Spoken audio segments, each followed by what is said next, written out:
das notas. S2P6 sem gases simples.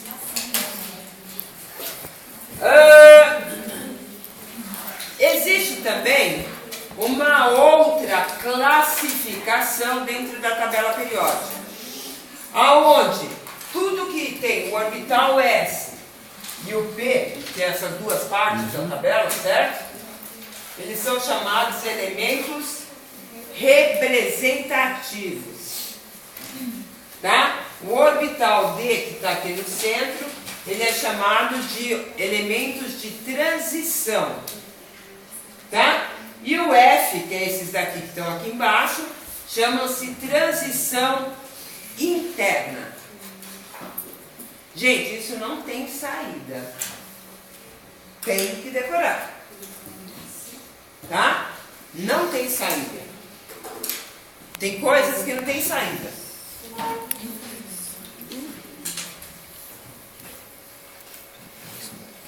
Opa! Em relação a isso, pensa o seguinte, a tabela periódica não começa 1, 2, 3, 4, vai até 100 e pouco.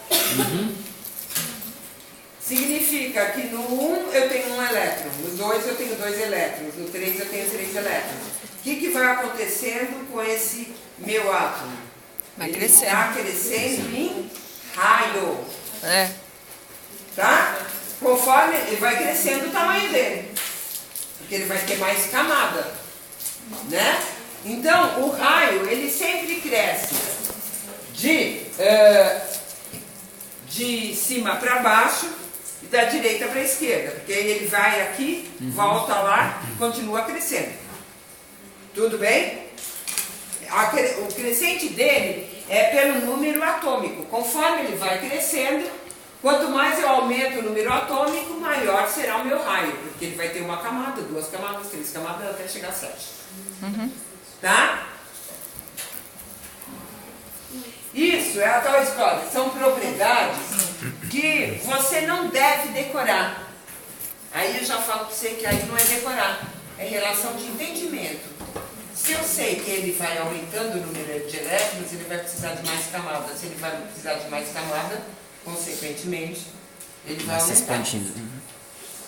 Você percebe? Eu não preciso decorar certo de onde vai para onde vem. Se você tiver uma total compreensão da tabela, você vai entender exatamente por que ele se comporta assim. Tá? Porque a ordem dela é em cima de número atômico. Sem número atômico, aumenta o número de camadas. Se aumenta o número de camadas, aumenta o raio. Tá bom?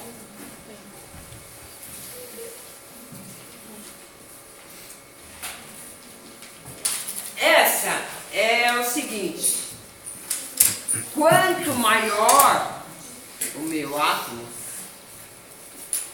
mais difícil vai ser a energia de ionização que você tirar lá o primeiro. Não é não? É. Quando eu estou lá com 7 camadas, é fácil chegar na primeira? Não.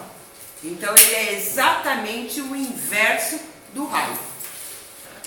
A energia de ionização. Tudo bem? Não. Ó, pensa o seguinte, eu tenho 7 camadas. Certo. Então eu tenho 1, 2, 3. Eu quero tirar o átomo da primeira camada. É fácil chegar Não. nele? Não. Então significa o quê? Que quanto maior o raio, menor a energia de ionização. Menos força esse íon. Menos força ele tem. Ah. Tá? Por quê? Então ele é exatamente o inverso do que está lá no...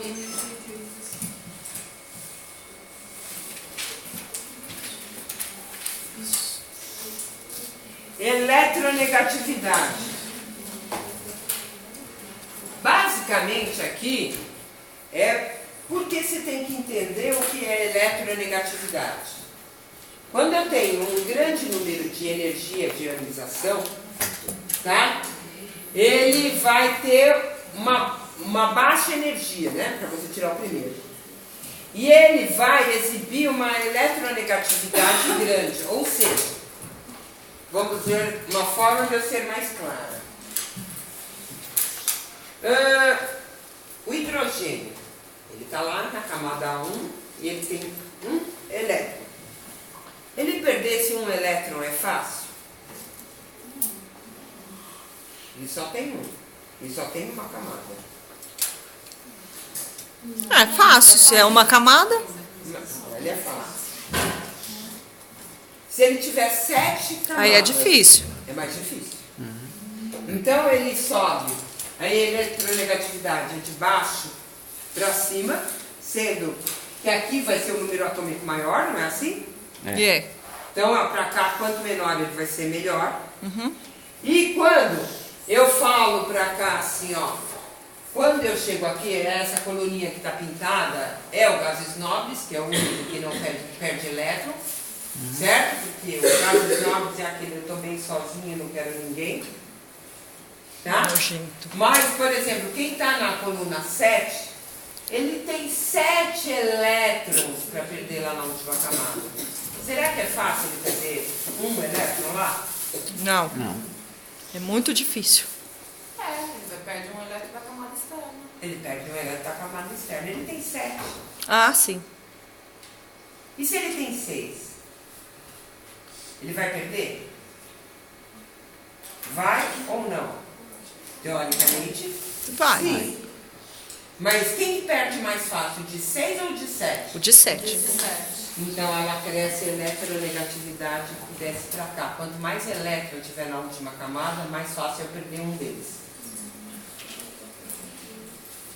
Você percebe? Por quê? É assim. Vamos fazer um exemplo de casa.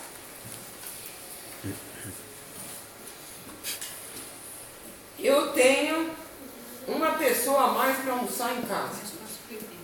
A comida é a mesma. O que eu faço? Põe água no feijão. Água no feijão, né? Até o Papa já sabe disso, que a gente põe água no feijão. Não é? Por quê? Porque você aumenta, né? E eu consigo distribuir melhor. Se eu deixar aquele feijão cremoso, grosso, vai dar para distribuir? Não. Então é a mesma coisa. Quanto mais elétron eu tenho lá no final, é mais fácil eu perdendo. Fala. É como se ele ficasse mais exposto, ocupasse mais espaço. Exatamente. O contato é maior com as outras. Sim, é a mesma coisa que eu falar assim. Eu tenho 10 pãezinhos, 7 pessoas vão na minha casa, eu dou um para cada um. Mas se eu tenho 4, eu vou ter que dividir meio. Então vai já ser mais difícil. Para sanar a fome. A superfície de contato dele é maior do que dos outros que tem Sim. menos, né? Isso, por isso Isso. fica mais fácil Isso. de perder. Tá? Então, basicamente, por que o lá, quando ele tem 7 elétrons, ele perde? Porque ele tem 7. Perdeu um, ele não vai sofrer muito. Agora, o que tem 6, perdeu um, já vai sofrer mais. O 5 vai sofrer mais ainda. Tá? Então, ele cresce da direita para a esquerda. Por quê? Porque aqui é o momento que eu tenho mais elétron, né? Que é 7 elétrons na última camada. Tudo bem?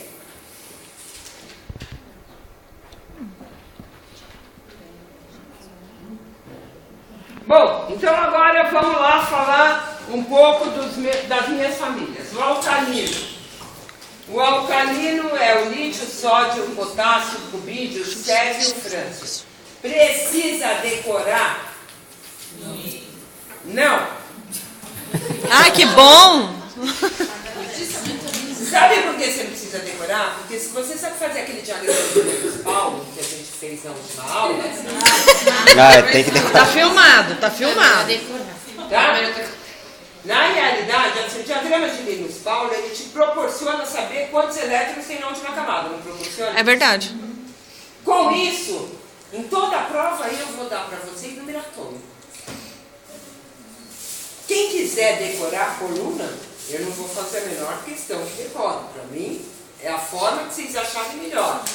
Mas quem prefere ir pelo entendimento, vai conseguir pegar o número atômico, descobrir quanto ele tem no final e que família lhe pertence. Aí eu preciso decorar? Não. Não.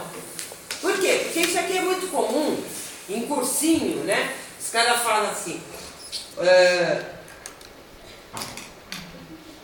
lítio sódio roubou o Césio Frâncio.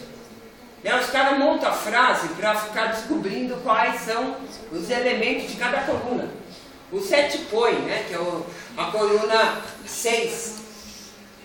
Tá? O que eu proponho para vocês é o seguinte: se você entender bem a aula anterior, onde eu consigo fazer diagrama de Linus Pauling, tá? Eu não preciso decorar todas as linhas. Você percebe? Você deduz. Agora, é uma coisa de cada um achar melhor. Uma das coisas é o seguinte: o pessoal não gosta de decorar. Certo? Não gosta de decorar. Mas se decorou tabuada e você morreu por causa disso? Facilita a vida inteira. Você vai lá comprar 3 chocolates, custa 2, você dá R$6, você já sabe, 3 vezes 2, 6. E é uma coisa tão intrínseca a decoreba que você faz sem perceber. Né? Então é uma coisa que depende única e exclusivamente de vocês. A coluna dos alcalinos é aquela que termina em S1. Então ele tem um elétron na última camada de valência. Certo? Todos eles reagem com água, produzindo gás hidrogênio. E aí você fala assim: você já imaginou? Eu não sei se os vídeos estão aqui, mas esses elementos, eles são tão reativos, mas tão reativos, o lítio, sódio, potássio, cloride, césio e frâncio, que ele explode ao contato da água. Nossa. E conforme eu vou descendo, mais reativo ele fica. Jesus, fundo de luz. Tá? Eu vou até ver se eu trouxe aqui, peraí. Isso, veja. E aí, se